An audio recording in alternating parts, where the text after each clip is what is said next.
It's kinda dark out. I do think this fight of the light, fight of the light. This is a rough draft, but fuck it, the timing was right. And the jaw is hairy. This is the face of the wild man who got you duped, my man. You ain't on this level right here, my guy. Now, since, I know, this is painful, sir.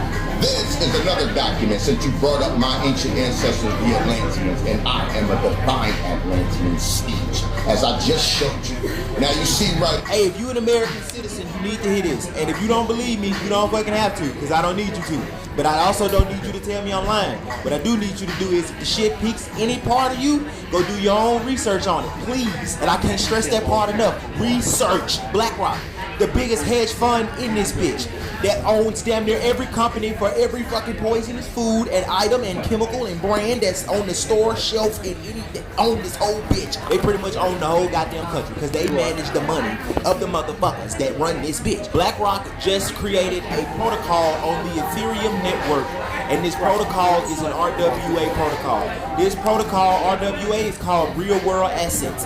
This fucking protocol is a system designed to facilitate the creation of tokenized assets from the real world to the blockchain. If you don't know what that means, all of crypto runs on this thing called the blockchain. That's all I'm gonna tell you, because you need to be on YouTube. But anyway, they have went on the Ethereum network, created a protocol which allows them to take real world assets and tokenize them. So imagine if you took a house, and instead of having a house in like the housing market and you betting or investing into that, you invest in the home itself. You take the whole fuck. Anybody else just be fucking burping all when you get to talking and shit? What the fuck? Imagine taking a house and fractionalizing it into fucking coins on a blockchain. And rather than invest into the market around that, they can actually go invest into that specific property and its value by buying the tokens that represent that home. Just like you buy tokens that represent meme communities called meme coins, you buy tokens that represent utilities like Ondo, which is the name of the fucking protocol that they dropped on Ethereum. It's Ondo Coin. Ondo Coin represents the utility, which is the protocol that allows them to tokenize real world assets. Just like you buy a fucking stock, which is basically like a square coin that allows you to invest in a company because that stock represents that company. Well, this is the same shit. This is how America plans to take the stock market 24 hours. This is how they plan to tokenize the stock market, to tokenize the entire goddamn economy, basically, to compete with BRICS, if you know what that is. Because BRICS Nation, over there, the fucking BRICS with Russia, how they responded to the sanctions in the US, how they teamed up with all these other countries to basically low-key work on blockchain technology and to create a, digital dollar.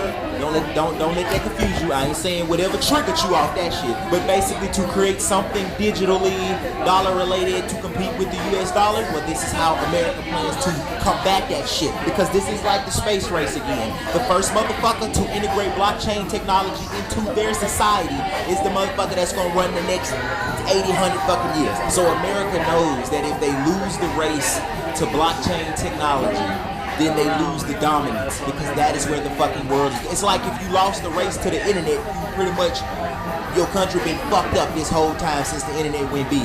If you lost the space race or the nuclear arms race, you was fucked up. The motherfuckers that win the race to the next evolution of technology in our infrastructure is the motherfucker that get to blockchain and integrate that shit into their society first. And BRICS is trying to do that by making like a tokenized dollar on the blockchain similar to Tether or USDC that can compete with the US dollar and its dominance. And the US is gonna try to do that by just tokenizing the whole goddamn economy. Fuck that. Tokenized stocks, tokenized assets, properties, gold, fucking meme coins, crypto, all of that. So I strongly advise y'all to look into real world assets called RWAs. It is a sector in crypto. Do that. I strongly advise you to educate yourself through your own homework and research on crypto, blockchain, DeFi, and all of the things under it. And above all, I strongly advise you to learn about RWA protocols in crypto. Specifically the one created by the biggest fucking hedge fund in this bitch, Ondo, by BlackRock. on Ethereum. So yeah, to people that already know about crypto and shit, they can read the comments. They will validate what the fuck I'm saying. To people that don't know, I probably sound like a scammer, and I just hope that you lose that thought before it's too late. So yeah, I'm just trying to help research the Ondo goddamn blockchain created by BlackRock. Research crypto, study goddamn the blockchain, do your homework. Because in 20 years from now, you'll be just like your parents saying, only if I would have invested in goddamn such and such and such and such, you're living in such and such and such and such, so you better use your fucking youth right. Companies like BlackRock show, quote, widespread behind-the-scenes intervention in the companies that they own stakes in. And this problem only gets worse as BlackRock owns stakes in nearly all major publicly traded companies. And now with our current recession, BlackRock is buying as much homes and real estate as possible, causing regular house prices to skyrocket. BlackRock profits when a society doesn't own their homes but rents, because BlackRock can squeeze even more money out of the economy through mortgaging off these artificially inflated homes. But this whole situation becomes even more sinister when you realize BlackRock's power is now being compromised by other actors. For example, in August 2020, BlackRock became the first foreign company to be allowed access into China's mutual fund industry. This means that BlackRock can now invest and own parts of Chinese companies. God only knows what BlackRock promised Xi Jinping if they're allowed in, but by being allowed in, BlackRock now works with companies that are blacklisted by the US. One example is BlackRock's investment in a CCP-owned company called Hikvision. Hikvision makes security and communications technology for both civilian and military use by the Chinese government, and they're also known for their wide-scale human rights abuses. How do you think your facial recognition technology will change China? Everything happened in the public can be recorded. Now, this money being invested into China isn't just BlackRock's own money. Most of this money comes from the pension funds and bank accounts that ordinary people pay into BlackRock inadvertently. Through BlackRock controlling banks,